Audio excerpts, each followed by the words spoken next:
Dr. Pops in the house. What's up, man? Okay, so look, you're 74, accounting professor, University of Central Florida. You've been talking a lot about debits and credits for the pearly gates. So I think as the favorite and the firstborn, I am the most qualified to do this. Let's consider this like an audit on your credits and debits for the pearly gates. Is that cool? We can do that. Okay, and I'm going to start with. I'm going to start easy. I'm going to start with a credit. Okay. So credit meaning something good. Something good for you at the pearly gates. Okay. And that would be, like you're captain of the University of Cincinnati football team. You're in camp. All of a sudden, you find out you have this blessed event happening. Right? Well, it didn't quite go like that. Well, of course I wasn't there, so maybe you may need to enlighten me on how it actually went. Well, the blessed event part is definitely not true. In my accounting vernacular, you were like what is called a byproduct. A byproduct? Yes. A byproduct of... well, you see... I mean, you don't have to get into too much detail, but I think I was a byproduct of lust. Maybe. No. Okay. I was dating your mother for a couple of years, and I wanted to save myself a marriage. Okay, so again, the theme of this is credits. When you tell lies, that's a debit. No, I'm not telling lies. So if you're just telling me you're saving yourself a marriage. I'm not telling lies. All right. Every time we would go out, she would be all over me. And again, remember, she's not here to defend herself. My mom doesn't roll like that. But I know you. No, you can't believe this because you want to think of your mom as a different kind of person. My mom is an angel. Your mom. You, on the other hand, are a corrupter. Your mom was an animal against me. and I was at football camp. Okay. We came home from football camp, and I called your mom up, told her we were in town, and so she took me out, and immediately she was just all over me. And you were fighting it, I'm sure. After 2 weeks at football camp with those those animals, right? You needed some hugs and some kisses. Right, you had no strength. Right. So she had her way with me. She had her way with you, and then all of a sudden,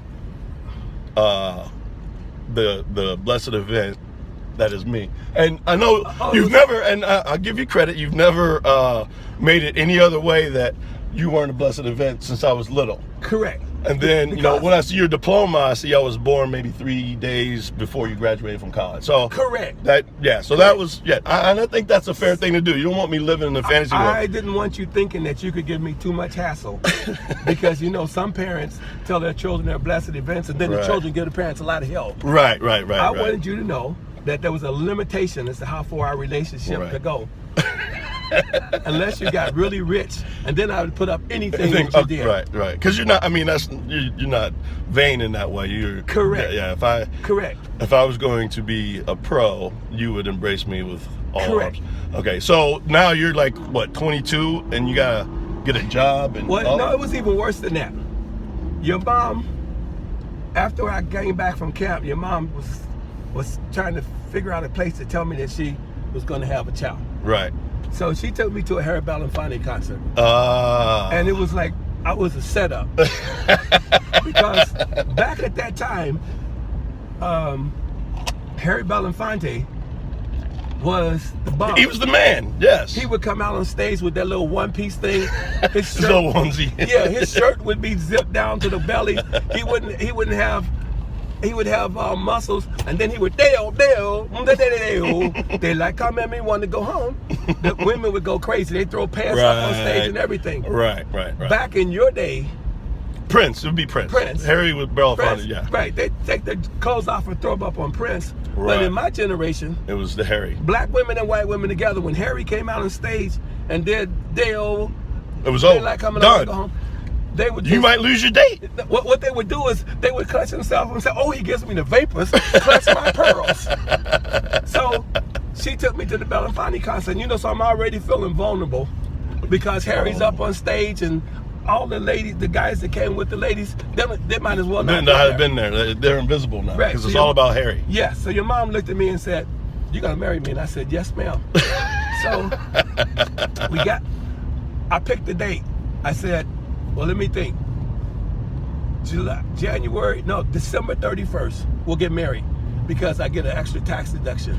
Thinking like an accountant. Yes. Not that you're going to have this wonderful child, but you're going to get a tax write-off. Is that how you were rolling? Well, first of all, we haven't done any DNA testing. Okay, so it hasn't been proven. There's a possibility that we're not related. Like maybe 1/100th of a. Because here's. So how about the guy at the airport? And I asked him to take a picture. You mean like last year? Last summer, and I said take the picture, and you gave him that line saying the tests aren't back, and he looked at you. He's a foreign dude, he's African, and he said, "Oh no, I see the dimples." Well, okay, I can explain that part. All right. Well, when I was little, I had like 5 brothers. Okay. We had 1 bedroom that all 6 of us slept in. Right. And when I was little, I had royalty going through my blood, and I knew it. So I would say to my Mom, I don't think I belong in with you guys because I have royalty in my blood. You have royalty in your blood. And here I am living with 5 guys in 1 bedroom. So my mom would say, "Well, why do you look so much like your dad?" Right. And I would say, "Well, no, that doesn't necessarily." I'm not confused by that. You wouldn't go steal a little white baby trying to pretend it was yours. So you went around and found somebody that kind of looked like him and stole me. And so my dad would say, "Well, why don't you go back to Africa?" Because I said my real father is in Africa with cows and pigs, land. Rich. Right. So my dad would say, "Well, why don't you go back and find him?" Well, now you're stuck. I've been with them all those years. Yeah, you're kind of used to them. Right. And there was no Ancestry.com, so I could do a search. 23andMe, where you can do the DNA. Correct. Yeah, gotcha. So with that caveat, there's still a possibility that we are not related. Maybe we should. Or is it too late? Because 50 years is probably too late. Yeah, you had your shot. No, you should have done it earlier. So, okay, so now I'm an only child, and around 6 or 7, I tell you guys I want a puppy, and then you produce Troy. Again, I'm sure he wasn't a blessing. Okay, here's what people should do. If you have a sibling, and there's like at least 6, 7 years between the two, right? That second one is a byproduct again. So I was an early byproduct. Right. He was a late byproduct. Once again, in a moment of weakness, your mom was all over me. She was all over you. Yes. I wish Mom could defend herself because she wouldn't. She would not approve of this. She would. And she doesn't. Okay, if you could give her some truth serum. Right. She would say the same thing that I'm saying, that it's true. Well, I feel bad because every time I tell her, if I say the word accident, because I've embraced it, she doesn't like me saying that. Well, that's because look how well we did by you. You did okay. Just as if you were planned and blessed event.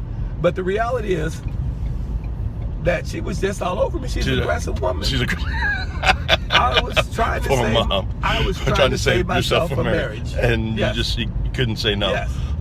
Okay, so that's a credit. I mean, you kept me around. You didn't like trip her down the stairs or anything. And remember when I came home that day and you had your football uniform and you was crying because that girl pushed you? Yeah. Did I throw you out? No.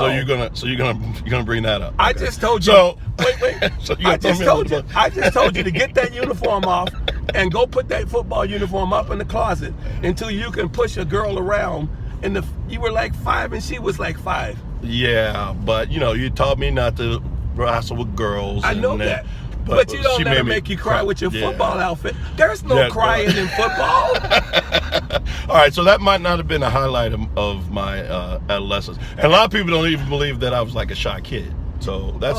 yeah, you were afraid of the door opening. And there was another thing that we had a problem with. Uh-oh, what's that?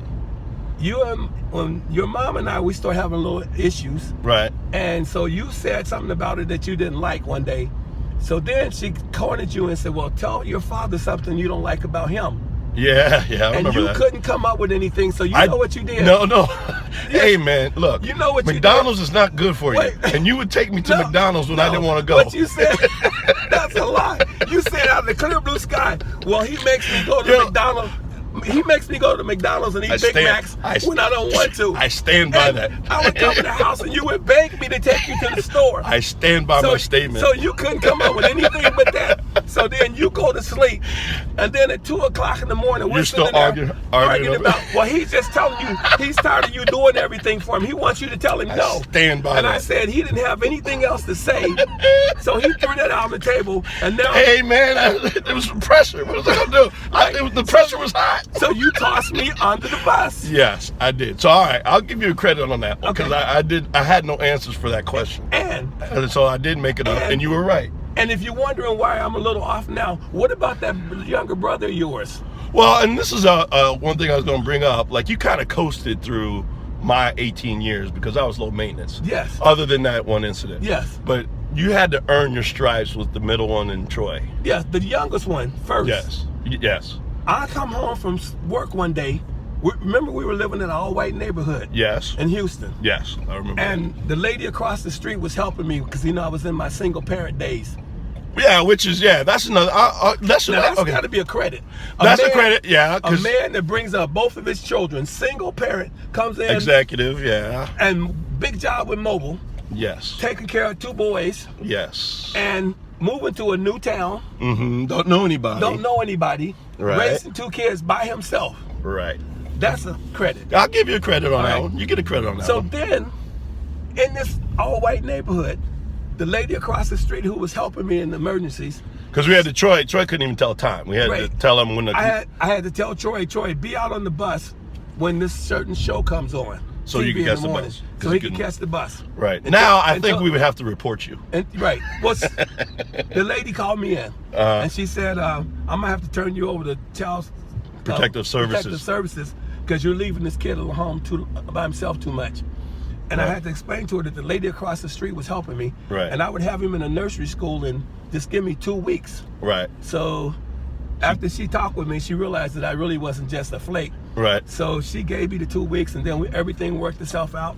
When he got out of nursery school, you would go take your bike up to pick him up. Right. So at that point in time, you were responsible. Yes, that's what I'm saying. Low maintenance. Right, low maintenance, because you would pick him up every day from school. Yes. And then I would get home, I'd make the dinner. We had like a little threesome family. Yeah, we were rolling. We were rolling. Right. Yep. So then the lady calls me up one day and sits across the street. She says, Daryl, she said, there's a problem in the neighborhood. And I said, what's the problem? She said, well, there's a little boy in the neighborhood, and they're calling the people the N-word. And I said, well, he'll have to get used to it. It'll be the rest of his life. Right, He'll the rest of his life. So he'll just have to get used to it. That's not the worst thing to happen. Right. She said, well, no, it's him. I said, I never heard that story. I said, oh, you mean Troy's calling using the N-word? Calling the other kids the N-word. She said, yes. I think, oh. What have I done? So what have I done? So I called Troy in the house, and I don't want it to be a big deal. Right. So I said, Troy, I understand that you're calling some of the kids in the neighborhood the N-word. I said, do you know what the N-word means? He said, no, I know it means when people that do something bad. And I'm thinking, Lord, you got a lot of work to do. I got work to do. You got a lot of work to do. And so I said to him, well, Troy, that's not really a nice word to use, so don't call anybody else that word. And he gave me the look like, okay. Right. He's good with it. So now you can see why I might be a little off. You're a little off. With you tossing me under the bus with the big Well, that was, I mean, you got to have at least one incident with one kid, but that was kind of lightweight compared to all the low maintenance after that. Like, there was I was cruise control. Correct. You were correct. And so you had to earn the whole dad thing with the other 2. Correct. So, okay, so there's 3 of us, and then all of a sudden,